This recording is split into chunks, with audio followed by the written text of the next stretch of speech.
One morning I was laying out some clothes to dry in the sun when Selvam came running in, his face hot and excited. And then he came with news.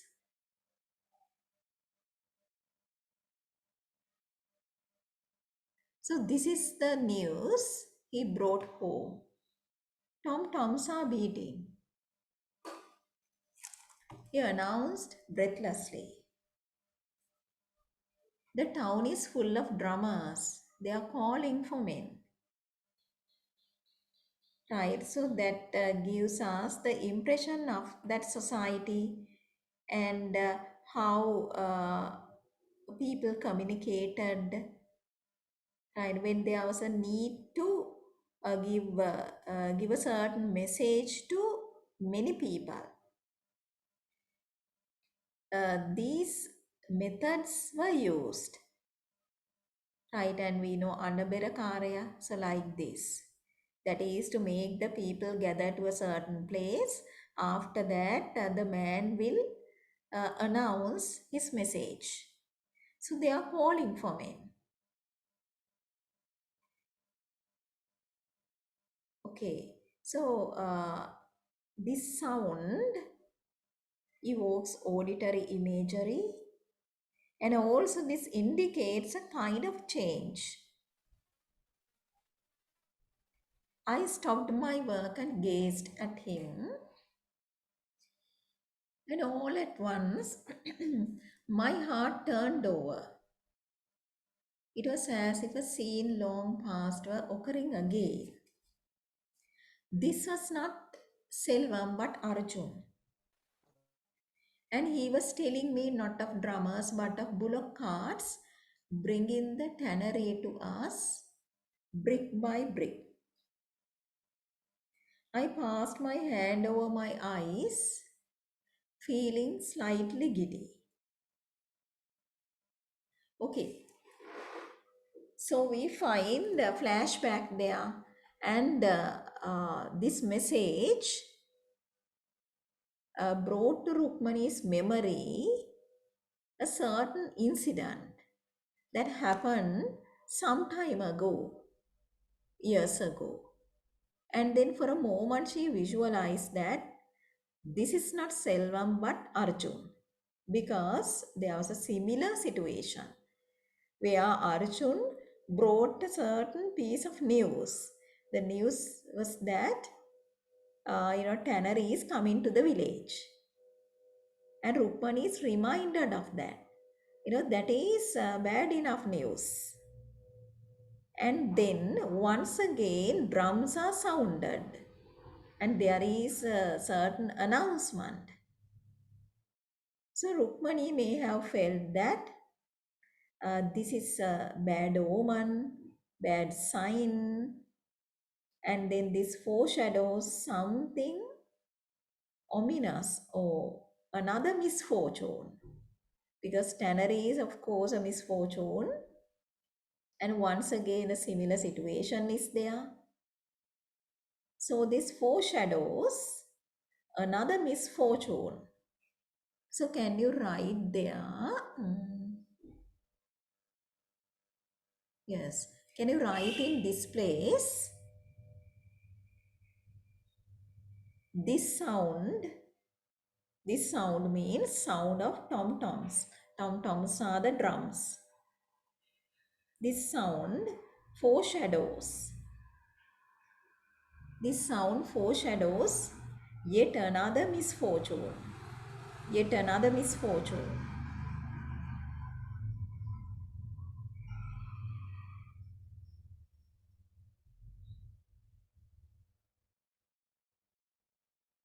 So even you can write their back reference. Back reference is Rukmani is referring to, here the narrator is Rukmani. So the narrator is referring to something that happened earlier.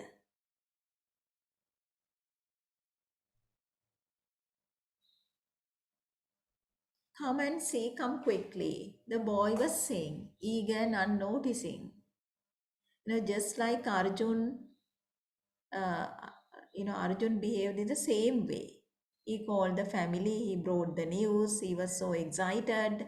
Now it's not Arjun but Selva, who is excited by the visit of the drummers.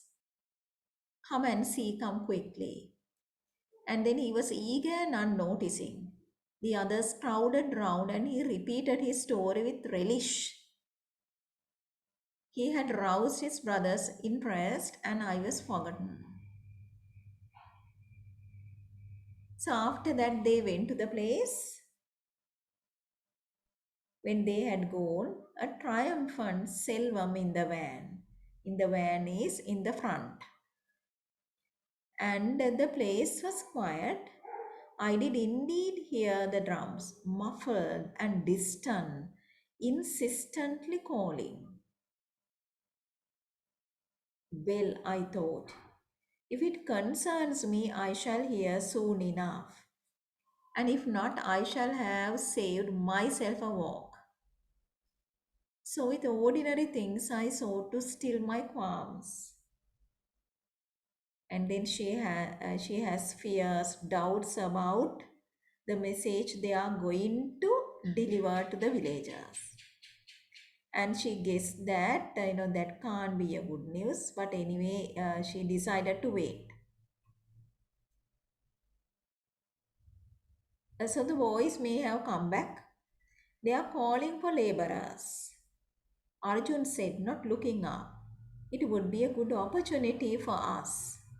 So can you mark this? They are calling for laborers. And also underline, it would be a good opportunity for us.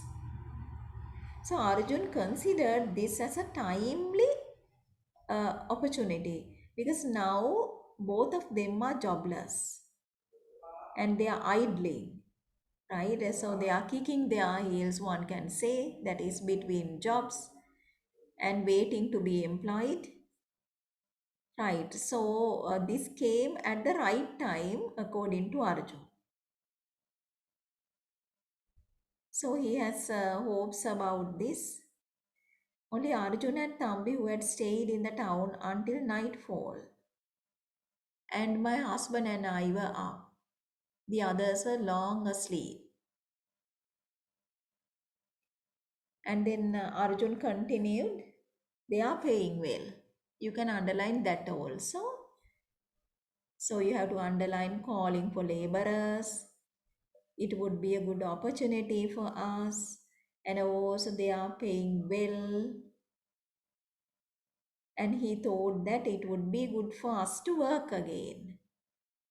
It is not fitting that men should corrupt themselves in hunger and idleness. So Arjun is not prepared to suffer in resignation like the older generation. And we know Nadan and Rukmani, right? So they are very patient, forbearing, and then they usually resign to their fate, unlike the younger generation. But a younger generation is much more demanding, rebellious, right? So they actually go and seek things. So they are more active than their parents. Okay, so Arjun is of the opinion that, right, men should not corrupt themselves in hunger and idleness. That is, people should not starve and then they should be employed. I have heard, said Nadan, that labor is required of you not here but in the island of Ceylon. Can you mark that also? Labor, underline, in the island of Ceylon. Also underline tea plantations of Ceylon.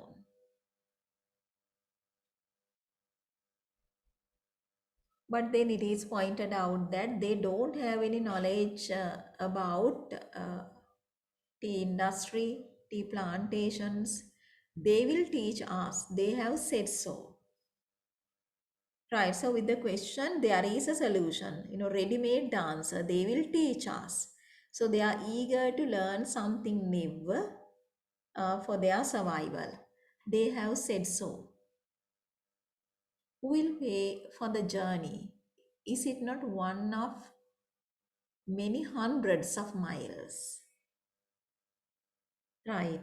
So for them, right, who have spent almost uh, all their life in that very small village, uh, the distance like 100 miles is a very long distance, right? Perhaps they did not know any other word to measure the distance than hundreds, right? So hundreds means a long distance, very far away, one of many hundreds of miles. True.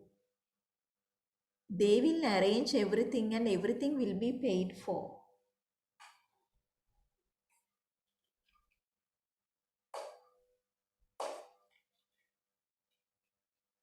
So Nadan was silenced, right? So they have answers to all questions. They will arrange everything, they will teach us, they will pay for the journey, and everything will be paid for. And then father had to be quiet. For he saw that they were men. They were men, now they are grown up adults and had made their decisions. But how could I let them go, who are my own flesh and blood without a fight? And see the difference between man and woman, father and mother. And father has much more control over his emotions. He doesn't display his emotions on the surface. He knows how to control. But anyway, it's not a way usually a female deals with a sense of loss. And the mother is, especially a mother, is not ready to allow her loved ones leave easily. How could I let them go, who are my own flesh and blood, without a fight, right? And of course, Rukmani, right, being a typical Indian, she doesn't fight that much. But now, because of her children, she wanted to fight. And she wanted to fight, and in order to keep them with her. Promises, I said, fair words. Who is to say if they are honored? What is to happen if they are broken? So they are, she became doubtful about their keeping promises. Right, of course they can give promises. Right, they are, she is somewhat cynical. That is, she doesn't want to believe that they are up to doing something good. Right, so she said that she would not believe the promises would be honored by them. What is to happen if they are broken? They need labor. Arjun said dryly, self-interest alone will keep these promises. So we see the boys are actually, they look at certain things in a much more sensible or much more rational way. Because he pointed out that actually they need labor, that's why that announcement too was given.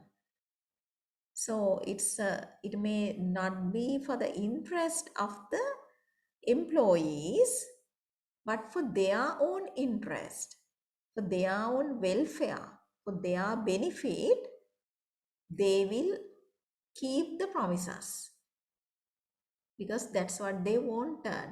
They needed workers to work in their tea plantations. And I think you know something about it. And our people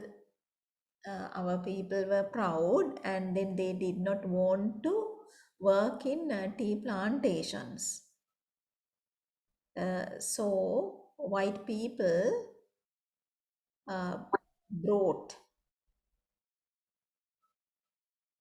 people like laborers because their labor is very cheap. They sell themselves very cheap, unlike our people. So they got a lot of workers, laborers from India. That is actually the beginning of uh, problem. Still, our country suffers from that problem, right? Because so they are growing in numbers. That had become a burden to the country also.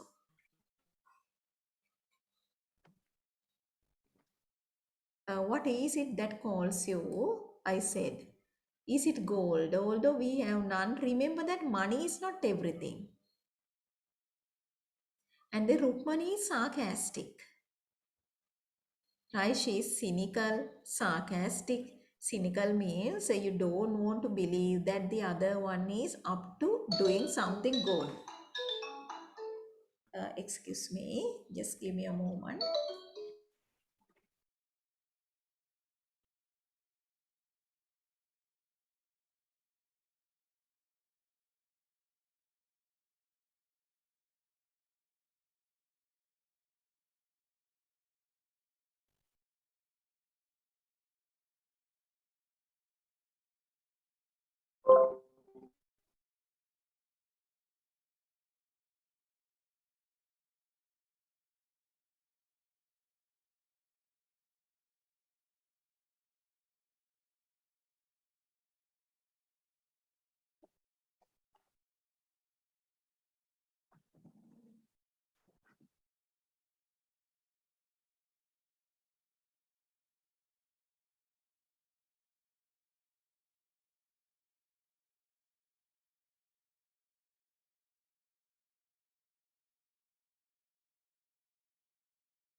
Uh, right.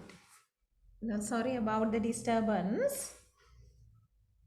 The mother of a student asking for the time of the term test, and she has an issue about it. That's why. All right. So this is Rukmani's opinion. Money is not everything. Uh, can you mark this as well? Money is not everything.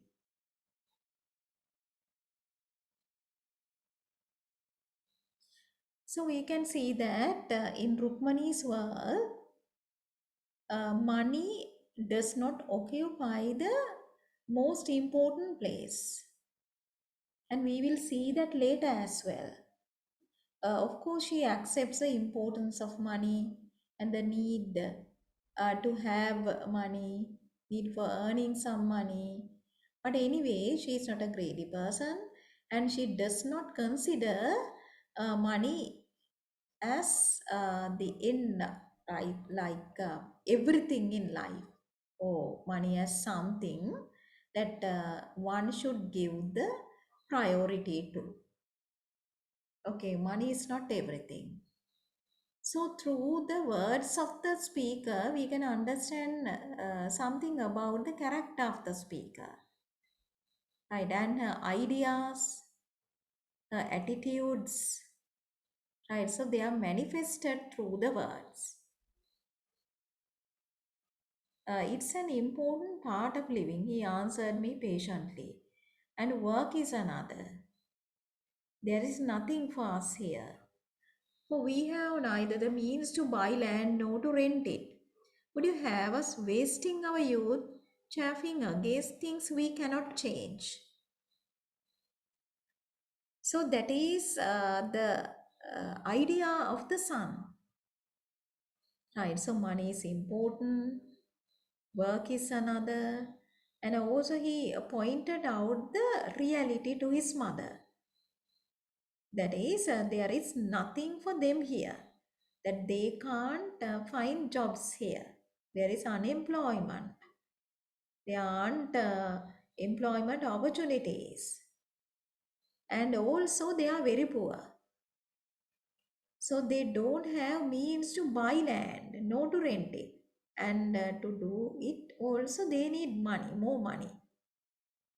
So, money is something they don't have. Money is scarce.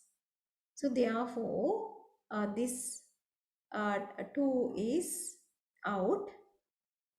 Would you have us wasting our youth? And of course, he pointed out that that means that they will be wasting their youth.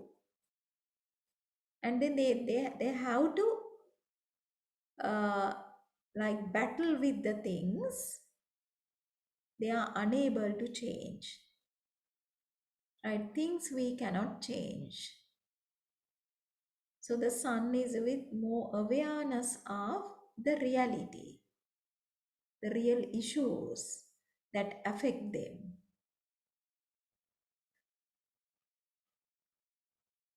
So Rukmani had to agree. Indeed, no, I said. But Ceylon is a distant land. Its people are not ours. How will you fare? And this is something emotional now, right? So this is far away, and you don't have your relations there. You know, they are different people, different land. Then how will you fare? No worse than here, they replied. No worse than here. Right, so they think that this is the worst that could happen to them. So no place will be uh, worse than this. So no worse than here, no worse than here. So you can see that they are fed up with their existence in their own native country, and they know that they can't survive there. So they are forced to leave the country as plantation workers to the nearby country. So I get some messages.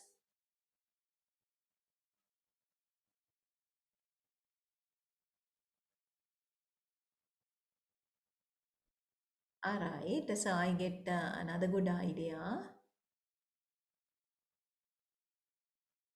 Both of them are non-fatalists. That's why they were able to change the financial health of their family. So interesting idea, non-fatalists. And of course, we talked about Indian fatalism. You know, that is uh, something as an essential component of the character of traditional Indians, how they resign to their fate, how they accept their lot without fighting, without putting up a struggle. But the younger generation is different. So they know that they can change certain things if they try. That may be why they were led to organize that protest. There are also give me because I have little box.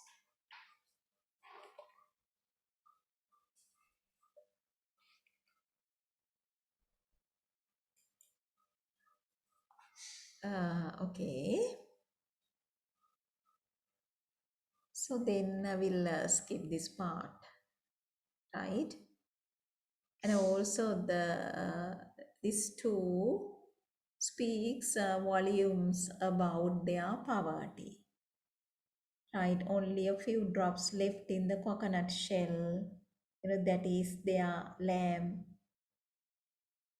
and wick is without oil, it is spluttering, but then there is no more oil in the house. And after that, they had to sit in the darkness. At last, I made one more effort. Perhaps what we call as playing the last trump card. If you go, you will never come back, I cried. The journey costs hundreds of rupees. You will never have so much. Right.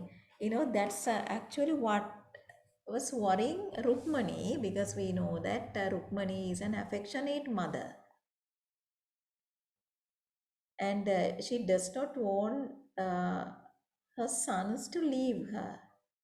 And she knows that if they leave, they won't be able to come back because the journey is expensive. Right. So the cost of traveling is something they can't shoulder, being poor. You will never have so much to uh, make a journey, make another journey to visit us.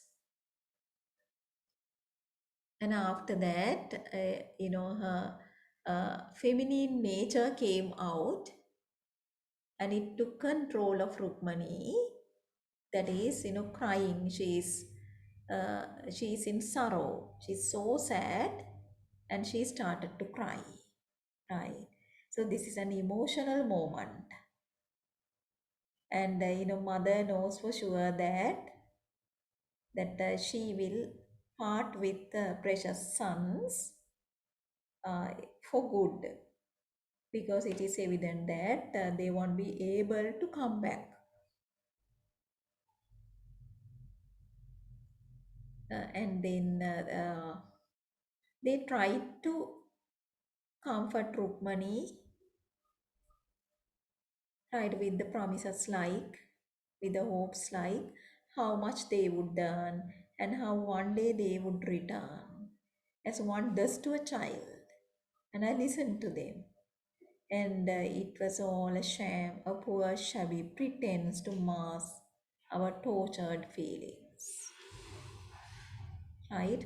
But all the while, she was aware that this is only a pretense, because they won't be able to keep those promises, like coming back and then bringing money, right? And a lot of other things. But a mother knows that those dreams will not be realized. So next we find their departure. How they departed. Uh, right. And then how they paid their respects to the parents in their Indian way, according to their tradition.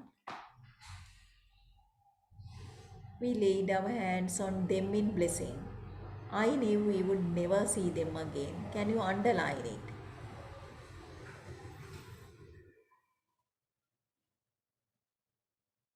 So we can consider this as another trial in Rukmani's life, that she had to deal with the parting, this parting, her precious sons leaving her, and she knows that she would never see them again. And then Nadan said that they are growing up, right? So therefore you have to let them go.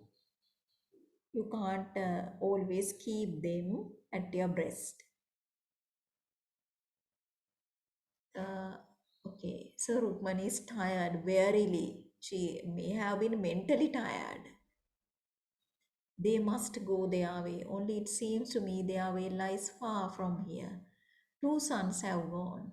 Now the third is going, and not to the land which is in his blood, but to be a servant, which he has never been. What does he know of such work?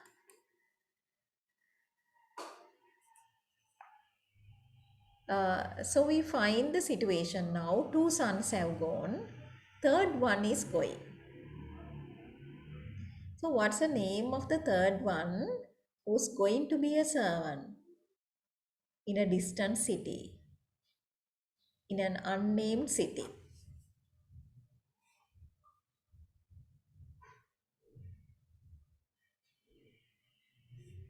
And we know that he is Murugan, and Rukmani and Nadan will go to Murugan later in the second section of the novel.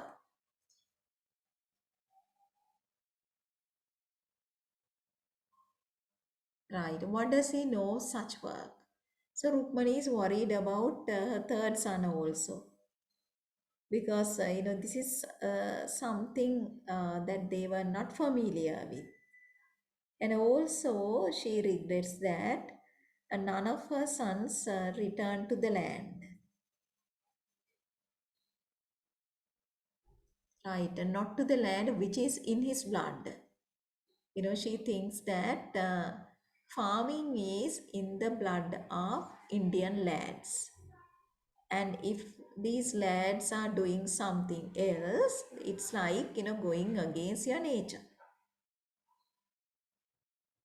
And then she wonders whether he can manage with that strange type of work as a servant.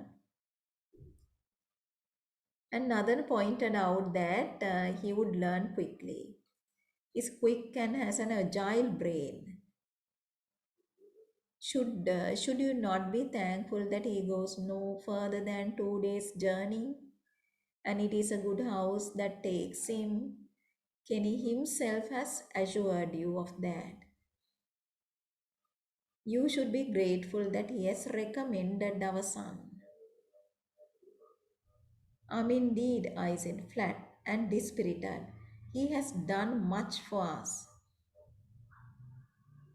So once again, they are in Kenny's debt. Now they are indebted to Kenny for this good turn. Kenny has even found a job for the third son, Murugan, and he knows the people there, and Murugan, where Murugan is supposed to go and work, and perhaps payments have been good, right? Okay, so he recommended Murugan to that family. So Nadan is of the opinion that they should be grateful to Kenny. Right, he has done much for us, she admitted. Okay, so there is irony as well. He has done much for us, right? Of this much, uh, Nadan knows only some, and he does not know all. And we know Nadan, up to now, does not know about the secret treatment she got from Kenny to cure her barrenness, temporary barrenness. You brood too much, Nadan said. and think only of your trials, not of the joys that are still with us. Look. Right, so Nadan is optimistic. You can write there, Nadan is optimistic, and he tries to lift Rukmani's spirits.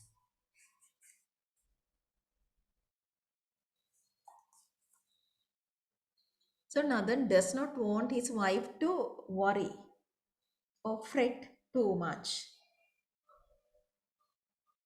And then he pointed out that you should learn to count your blessings, because you are thinking about the negative side of everything. But of course, you have to stop doing it, that you have to think about the joys that we still have with us. And one joy is land. Is it not beautiful? The fields are green and grain is ripening. It will be a good harvest here, there will be plenty. So the fields, the appearance of the fields is promising. It promises a favorable harvest, very good harvest, and there will be plenty. Right, so there lies the hope of a farmer. Hopes of the farmer lie upon the land, lie on his harvest. And after that, we find how Nadan coaxed Rukmani out into the sunlight, and we sat down together on the brown earth that was part of us. And see, this is important. Brown earth that was part of us.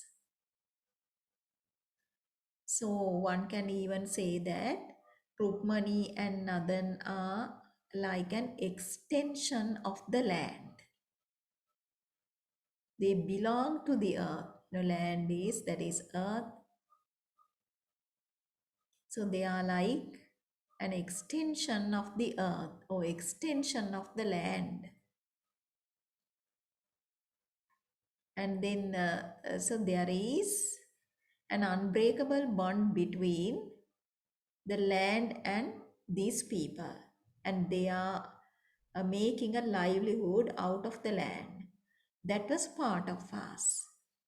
Right, you can underline this, earth that was part of us, and mention about they are being an extension of the land.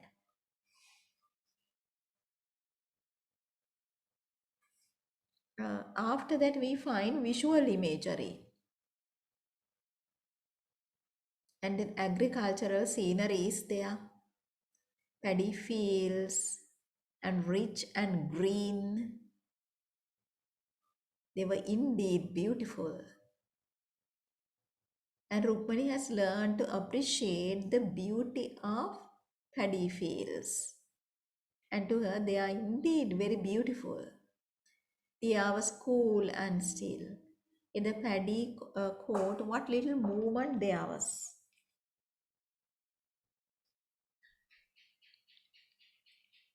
Leaning slightly one way and the next with soft whispering. Right. So the field is personified. Right. So it is given life. And to them who love the land is almost alive. Land is like a person, and it is full of vibrant life, and it's with soft whispering. Look at this section also. This section too is important. Can you mark this section? This is, yeah, this appears at the end of chapter 12. And this section is very poetic as well.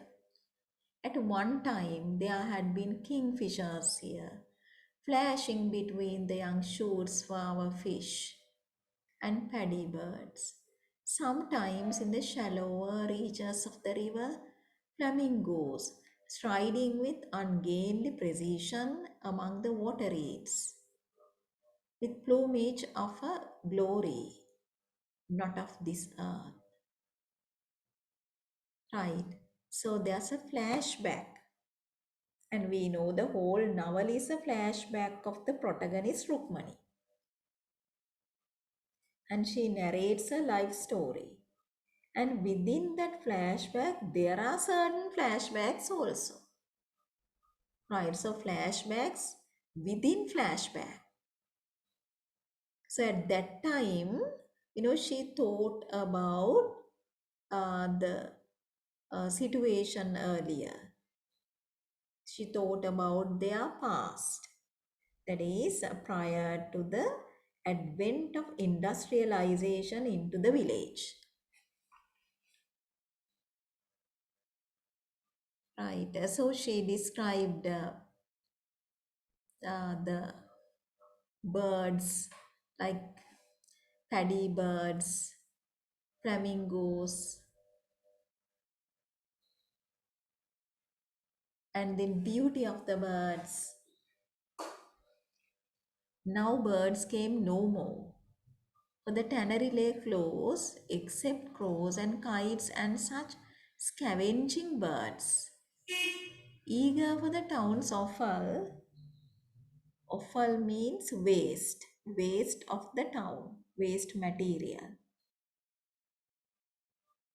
For sometimes palpita, skimming past with raucous cry, but never stopping. Perhaps dropping a blue black feather in flight to delight the children.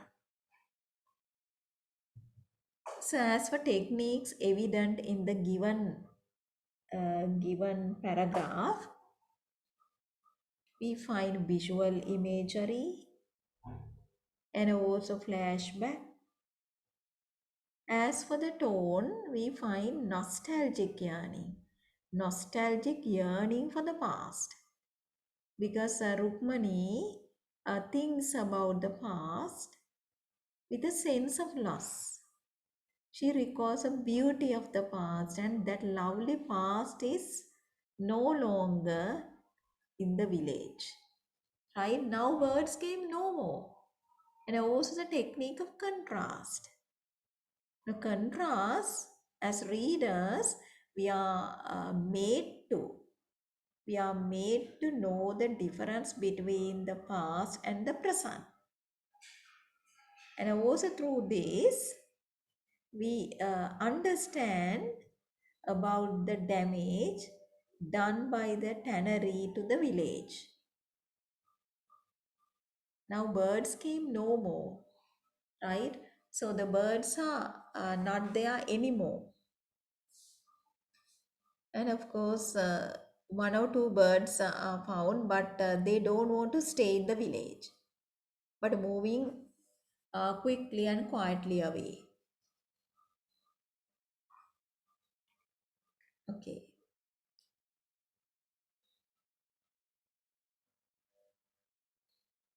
And also we find that this beautiful life, that idyllic life, perfect life, is no longer there in the village.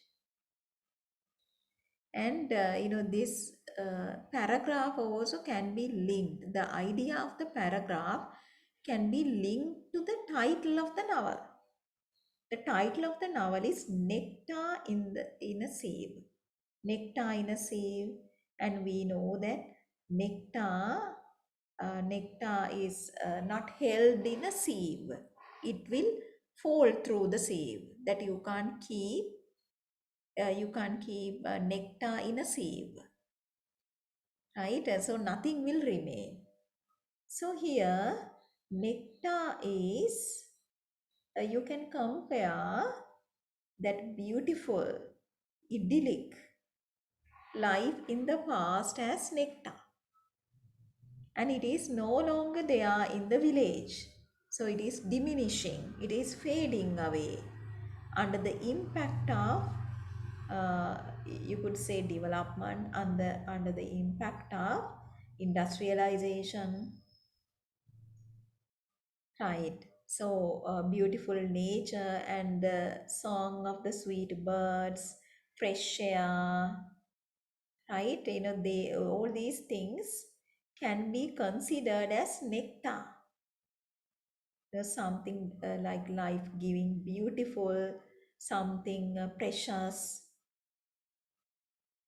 right? So the life lived in the middle of all these natural scenery is pure, very close to nature, calm and calm and quiet and life-giving too. Right, so you can mention they are nectar in a sieve. You can write the applicability of the title. So we can see that the title is applicable to the novel. It suits a novel.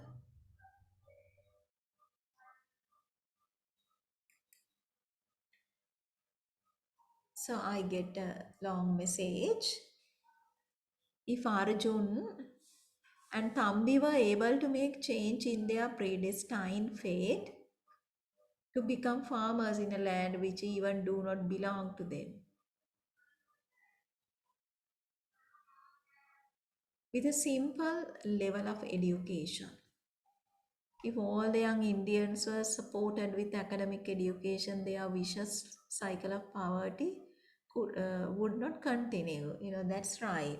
So this is like actually like a vicious cycle, and then poverty is at the bottom of that, right? And we know that poverty is linked with other conditions, other social and economical conditions, and even psychological conditions as well.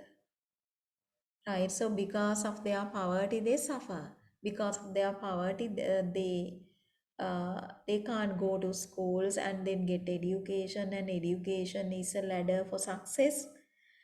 Right, so without proper education, they can't improve the standard of life they are forced to lead. So good ideas.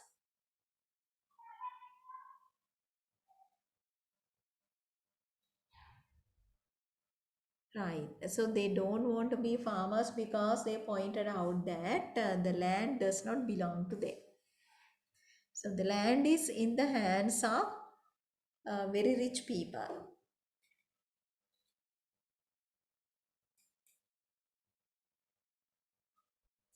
Okay.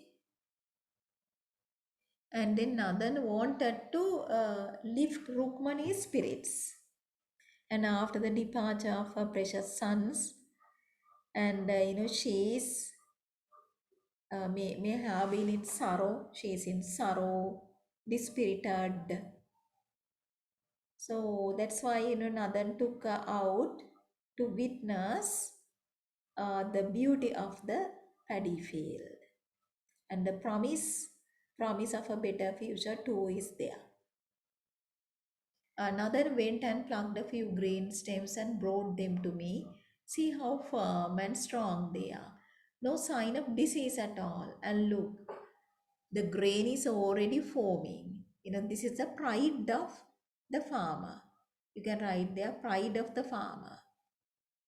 Pride of the farmer depends on his being able to uh, watch or take part in the process of in the part of agricultural process,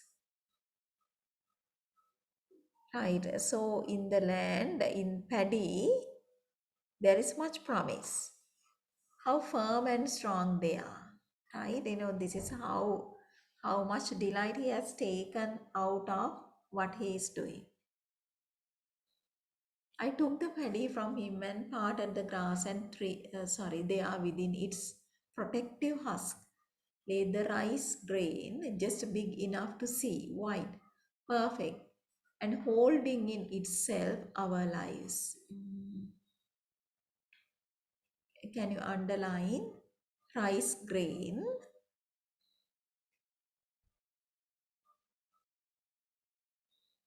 Underline just big enough to see. Underline white, perfect, is holding in itself our lives. So their lives depend on rice. It promises a good harvest, he repeated eagerly.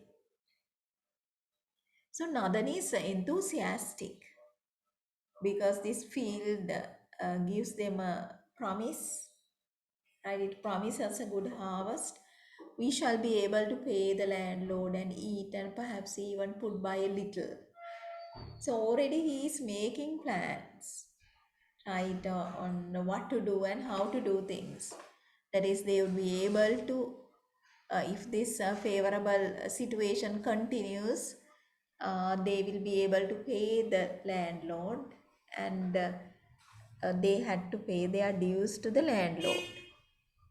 And Sivaji comes to the village and collects and eat, perhaps even put by a little. Put by is again saving. We may even make enough to visit our son. Would not that be good? Right. So Nathan is usually optimistic. You can write there optimistic.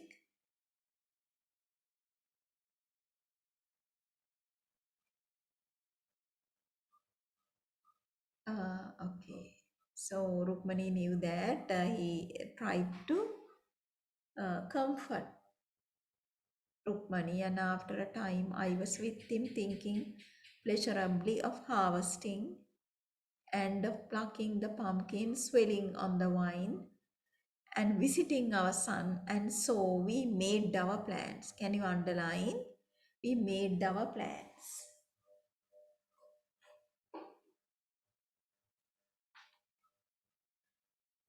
And after that, we find, how Kenny brought the news of a third son, Murugan, who is working in the city.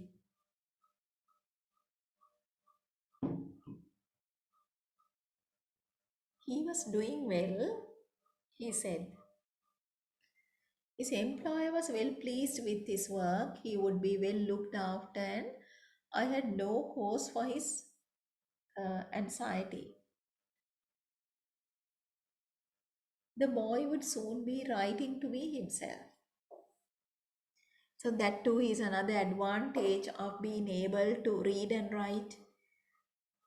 So, when they are far from their village, they can always communicate uh, through letters.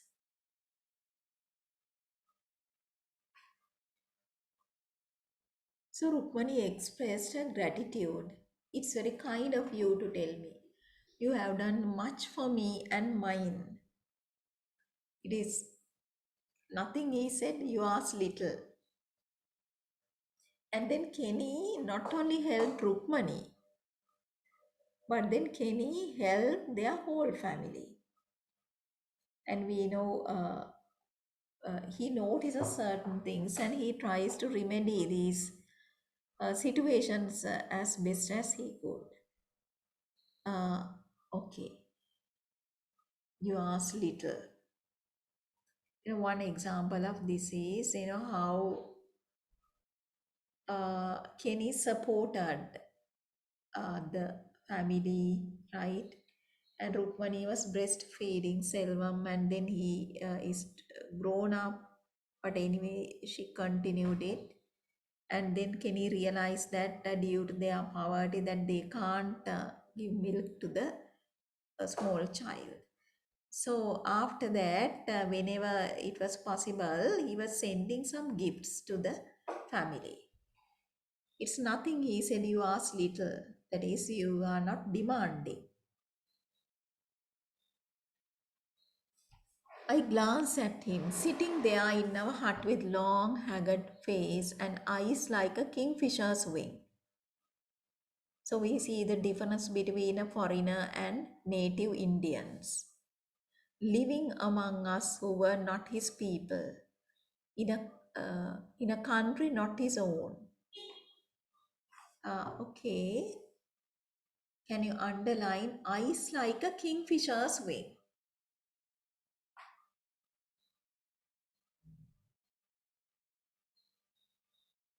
Right, so there we come to know about his being a foreigner, kingfisher's wing, and then living among us who are not his people. right? So we can see that he is dedicated to his profession, and also he seems to be a good Samaritan who wanted to help others in distress, right? And so they are not his people, and then in a country not his own. And then Rukmani was compelled or moved to ask him if he was indeed alone. And this is a rare place in the novel where Kenny started to speak about himself. So we don't have more than two places of Kenny speaking about himself. And this is one such rare situation. Uh, Alone, he said, I'm never alone. Do you not see the crowds always at my door? Have you ever known me to lack a fall away? So what's he referring to there?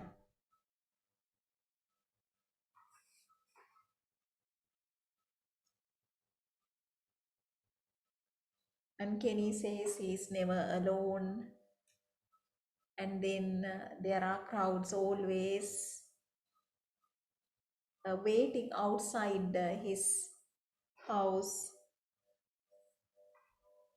And then he's usually followed by villagers and children. Okay, so what is being referred there?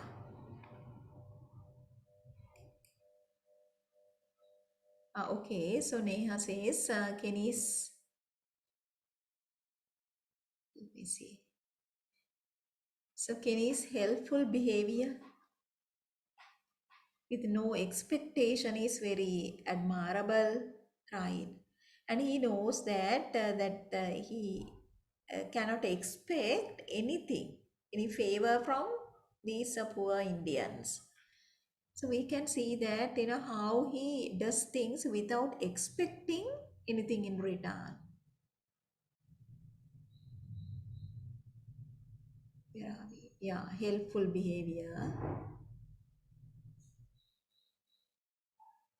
And his staff and patients, villagers, Hirusha says.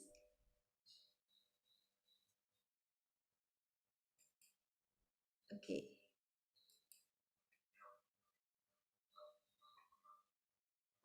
right. So crowds always at my door, and he's a doctor. So there's a great demand for a doctor. Right? So there are a lot of patients, right? More than he could handle. And then he is usually followed by a group of villagers or children, right? So he thinks that he is not alone. So there was the need in the village, a dire need in the village for a doctor. And then such a helpful person is usually followed by others, going after him, right? So we can see that he does not behave like a foreigner there among typical Indians, but he says that he is treated like one of them, and in that company he does not feel lonely. I'm never alone. So you can mark this as well.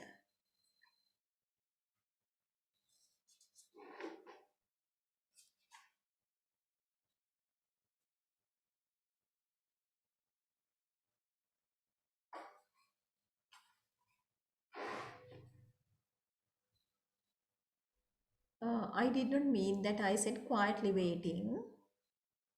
He did not reply at once.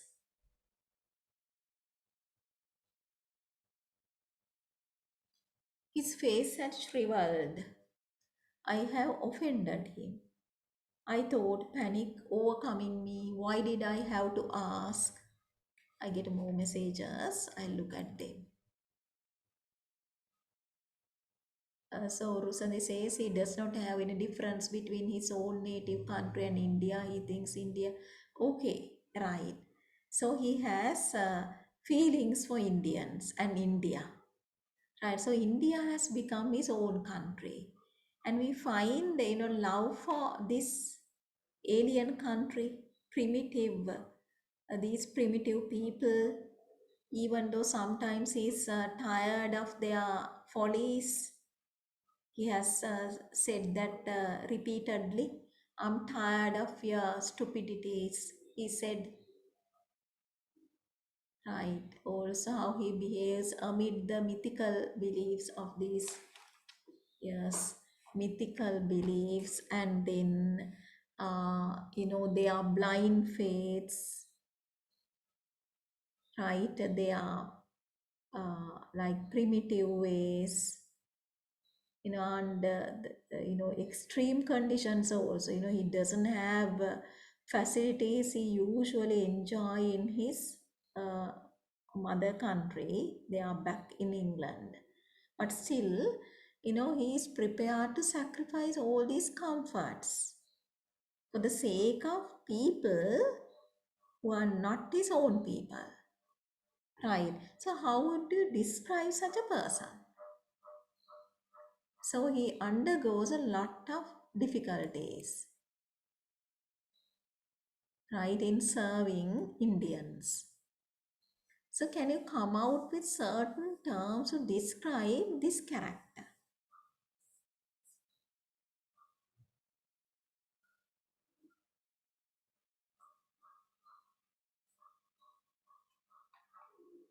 Okay, let's look at this. So I get one opinion from Hirusha. I think Kenny is trying to be like Indians and he likes to share their attitudes, opinions, flesh of Indians. Right. uh, to a certain extent, I think we can accept the idea, right? And we know usually to the foreigners, India is an exotic country, far away, strange country, right? They have, and also that is mysterious as well, right? They want to explore India. Right, so they love India for that reason also, because it is strange, right? Strange land, and with like different, different kinds of people, and then different beliefs, right?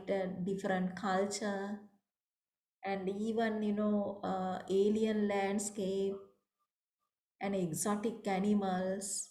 Okay, right? So usually foreigners, they fall in love with an exotic country like India, Westerners. Okay, Himashi says a selfless person, very good, right? So he does not think about his own comforts, right? He's not selfish, selfless, good, right? So that word is good. And then Neha says an adjustable character.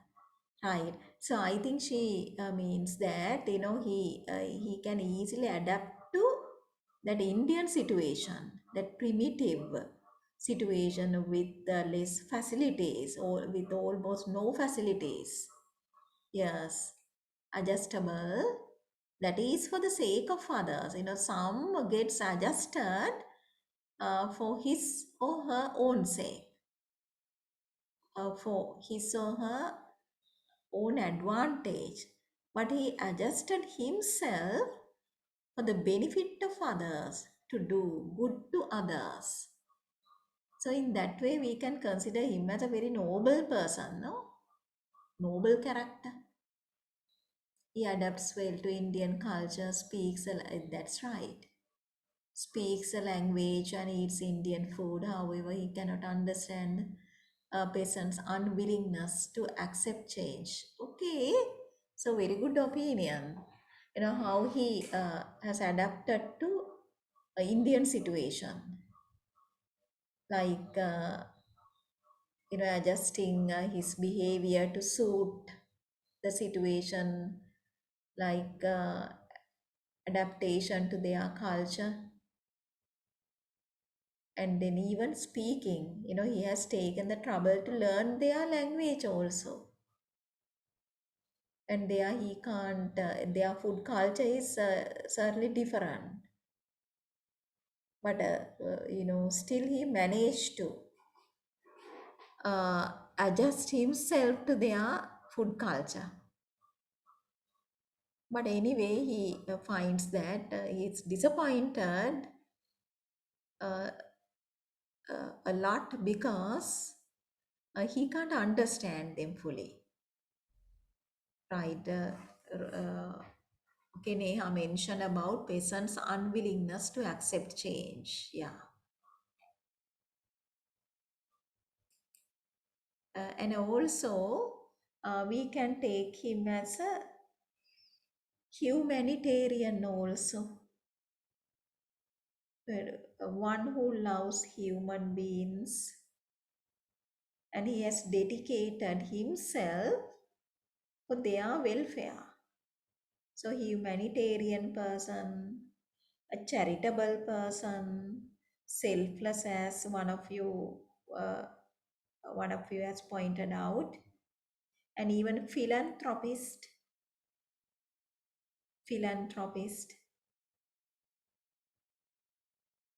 and even a benevolent person. And there is another expression, good Samaritan, right? So we call a person, who's dedicated to serve others as a good Samaritan. One whose sole intention is to help others. Right? So good Samaritan usually goes out of his way to perform acts of kindness to others. Even do good, good Samaritan, humanitarian, a selfless person, charitable and helpful, benevolent, philanthropist, even Johnny on the spot. Johnny on the spot. Okay?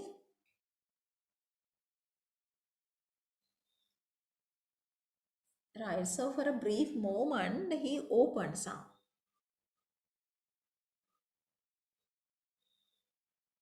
Okay.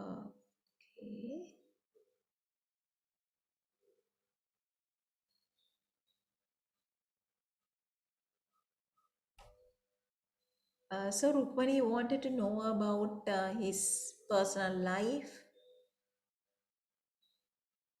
So she almost blamed herself for asking.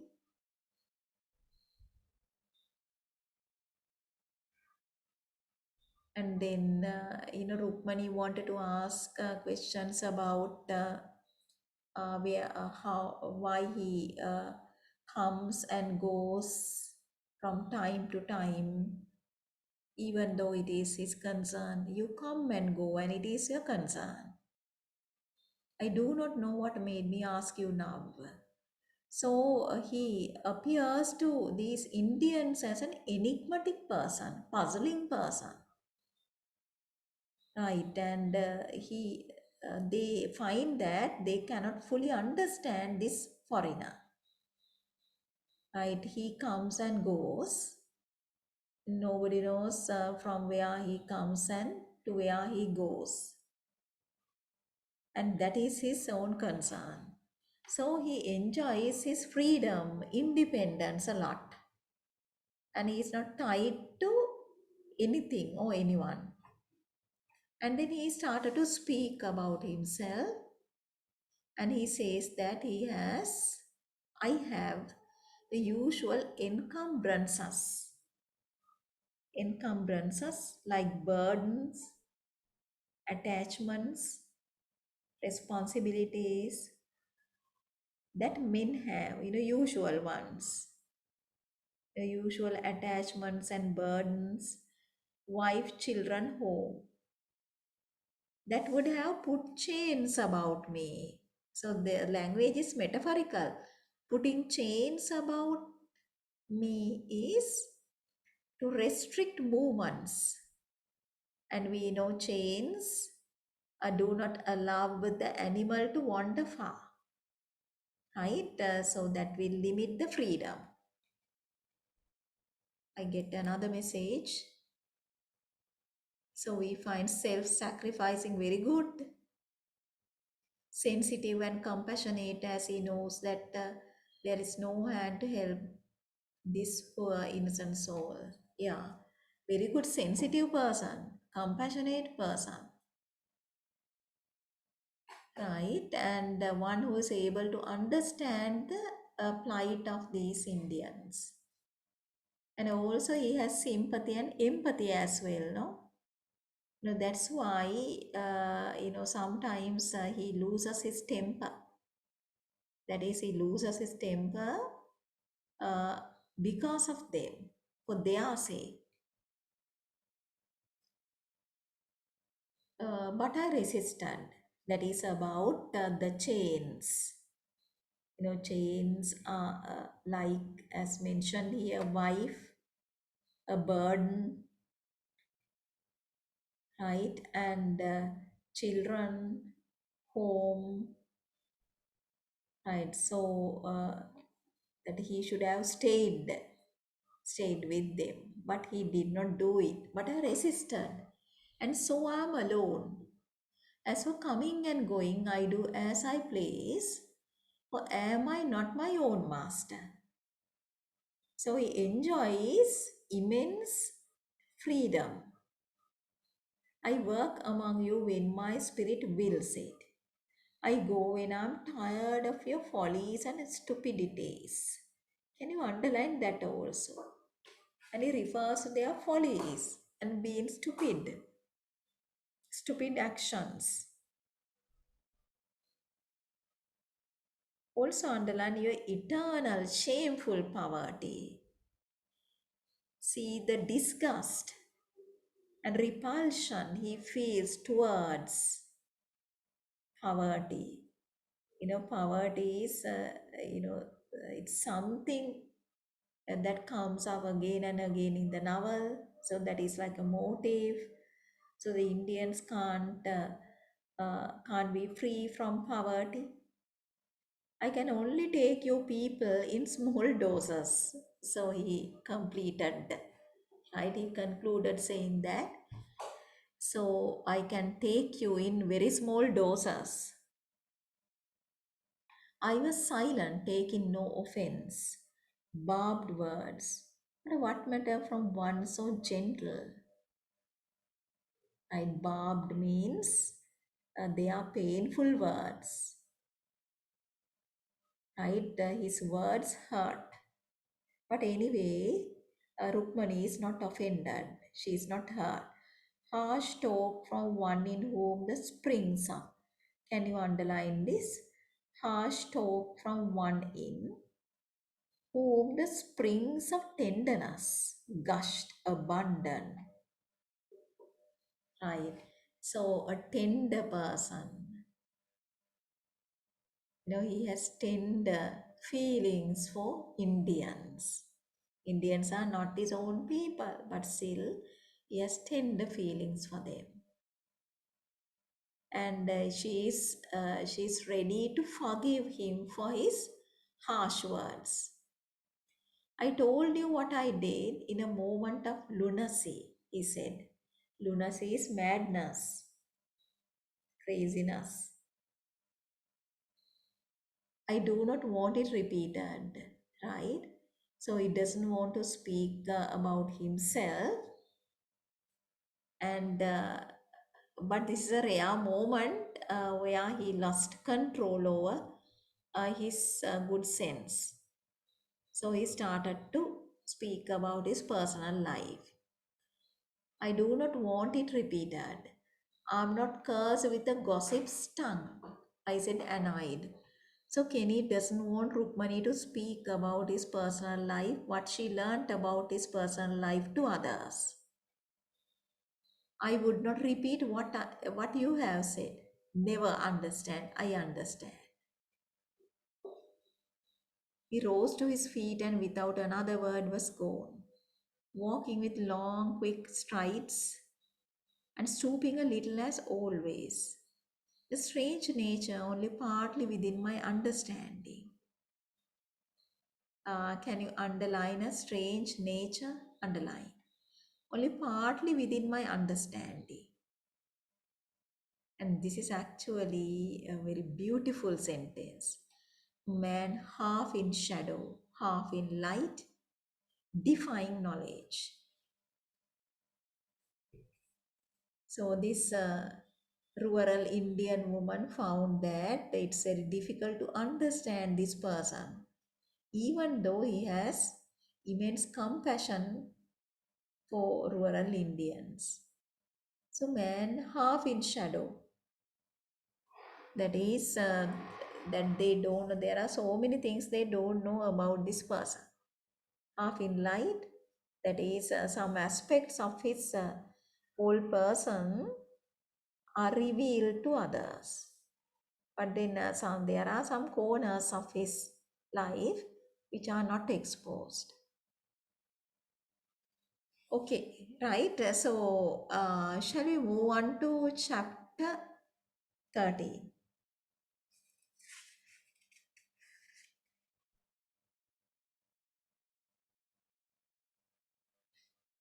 So in chapter 13, we find uh,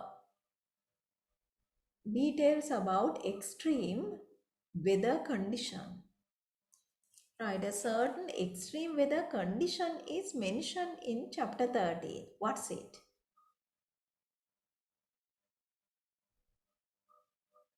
Extreme weather condition, and we know that is there, no? Rains failed, right? So it was a drought season. Drought is there, that is a long period without rain. And of course, that too is an enemy of their paddy cultivation.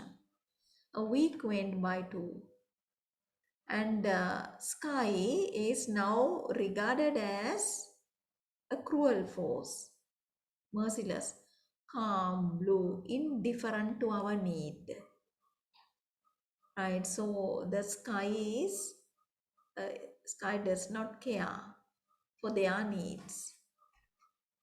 And after that, these helpless rural Indians, this is what they did afterwards. Like praying to God and also offering certain things to their gods and goddesses, and even crying at her feet, like begging for certain things. I thought she looked at me with compassion, and I went away comforted, but no rain came. Right. So Rukmani, imagine that the goddess was looking at her, right, and she went away comforted, but she knows that that is only a very brief comfort. But still, despite all these prayers, no rain came. Okay, so you can underline no rain came. Also underline the first sentence. That year the rains failed. Perhaps tomorrow, my husband said, it is not too late. So next we find, how they continued to have hope, right? And so they were optimistic at first, right? Sometimes it will rain tomorrow. It is not too late. And after that, they went out and scanned the heavens, looked at the sky. Clear, beautiful, and deadly beautiful.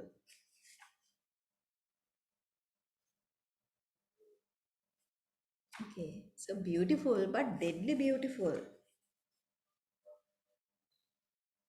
right? So they are antithetical words, opposite words, no? Beautiful but deadly, right? So that beauty, that kind of beauty is not benevolent. It's not good, but it is deadly because we know that their fields will be dried because of having no rain, and there is not even one cloud to mar its serenity. You know, serenity is like very calm and quiet. So they were looking at the sky now, and then still they did not lose hope. They keep telling to themselves, perhaps they themselves are, they know that rain would not come, but they continue to expect, saying perhaps tomorrow, perhaps tomorrow. So the reality is that tomorrows came and went, and there was no rain. Nathan no longer said perhaps, only a faint spark of hope, obstinately refusing to die, brought him out each dawn to scar the heavens for a sign, right? For a sign of rain, like dark clouds. Each day the level of the water dropped,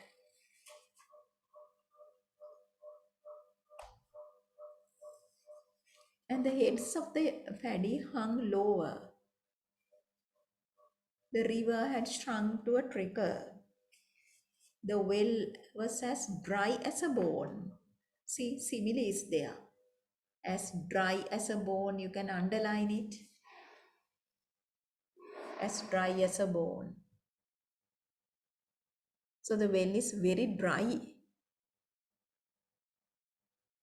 and the river is dwindled to a trickle, and water levels dropped, and the paddy is already withering. Before long, the shoots of the paddy were tipped with brown. Even as we watched, the stain spread like some terrible disease, choking out the green that meant life to us. Also, can you underline green that meant life to us?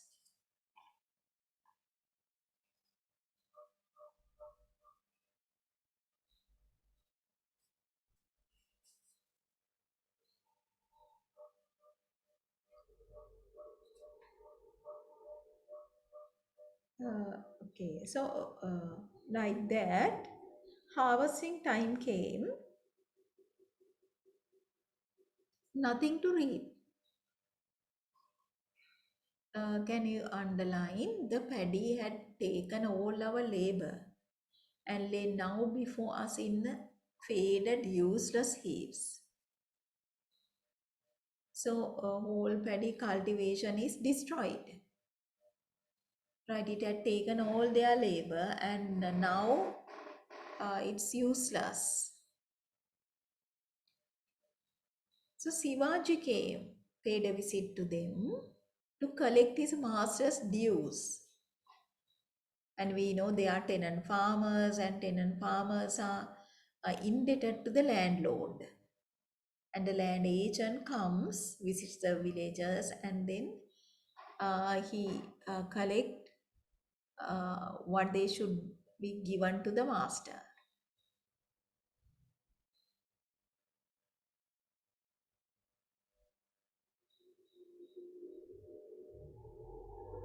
There is nothing. And also, can you underline Sivaji?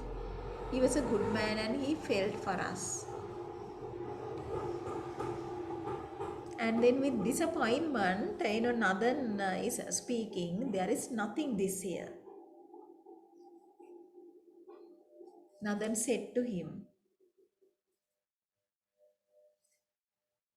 not even gleanings, right? Gleaning is like, picking up leftover rice in the fields. So not even gleanings. For the grain was but little advanced. Right. So it is said that grain is not matured yet. You have had the land, Sivaji said, for which you have contracted to pay so much money, so much rice. These are just dues. I must have them. Would you have me return empty handed? Can you mark these?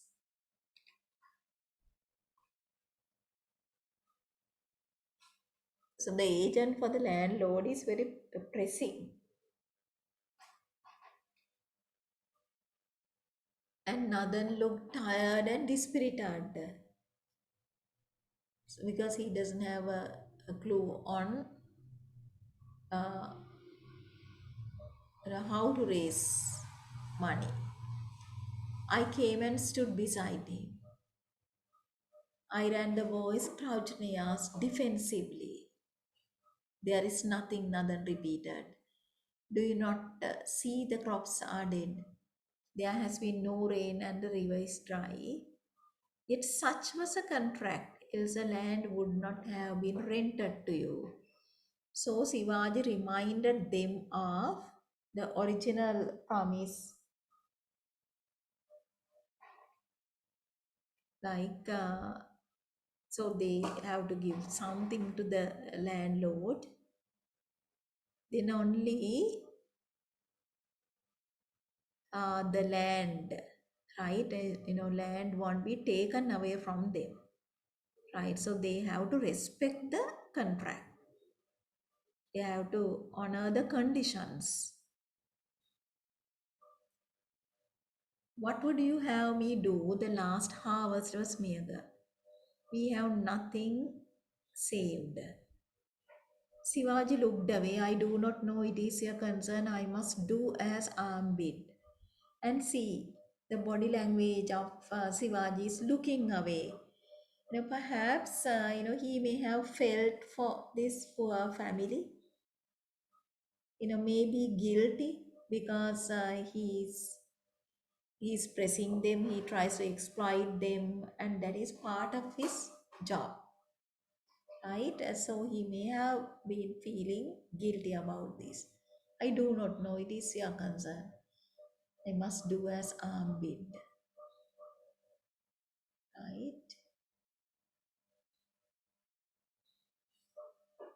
So the reality is this: the land is to be given to another if you cannot make payment.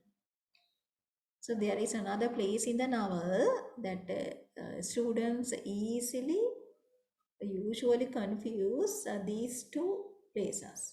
The one place is this, and later on we find another place like Sivaji tells them to vacate the land. So they were given 2 weeks notice to vacate the land, right? So land is to be given to another if you cannot make payment. Go from the land after all these years. Where would we go? How would we live? Right? Can you mark these two utterances? And this is the power of money.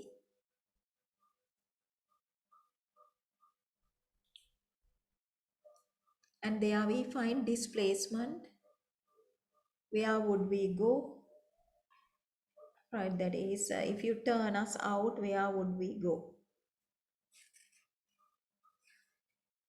How would we live? It is your concern. I have my orders and I must obey them. Right. So Shivaji is very business-like here. I have my orders and must obey them. Right. You can write there business, business-like behavior.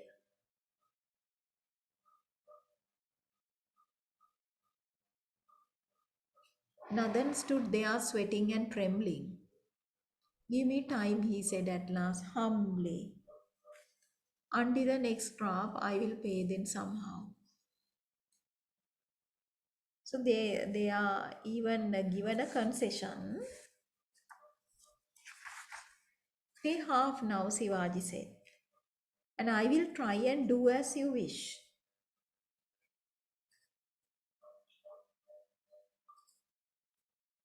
He spoke quickly as if to give himself no time to repent of his offer, and hurried away even before my husband had assented. Right. So, Sivaji, after all, seems to be a sensitive person, right? And Rukmani to recognize him as a better land agent than other land agents,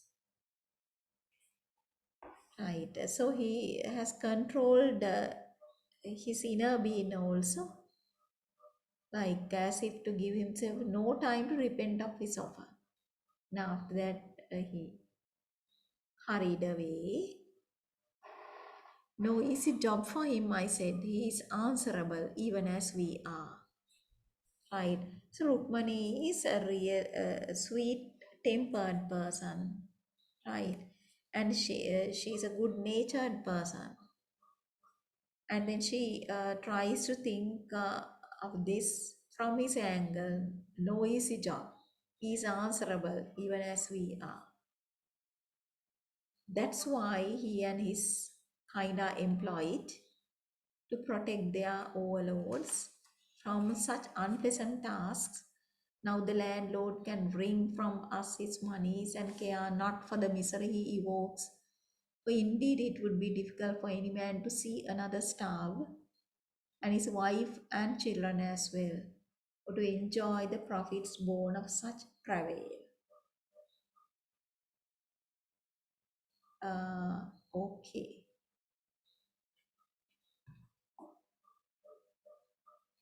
So after that, we find the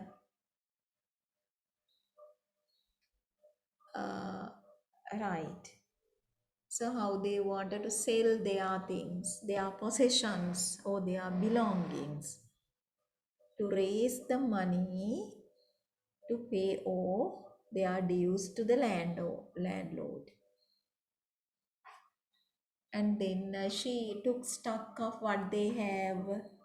These things can be put to money.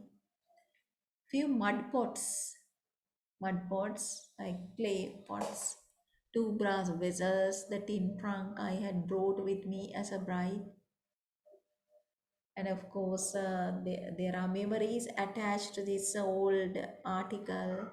But anyway, she realizes that she has to part with these things also, and two shirts, two logs of dal, handful of dried chilies,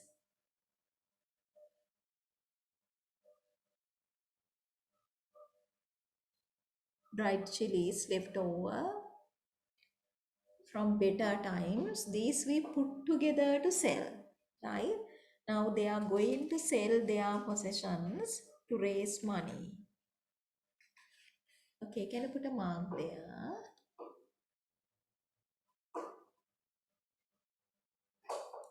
So I hope this is fairly understood.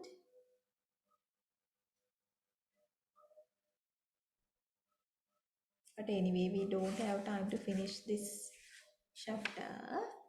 Right. So today we looked at the latter half of chapter 12 and then the first half of chapter 30. Okay. Any questions about what we did?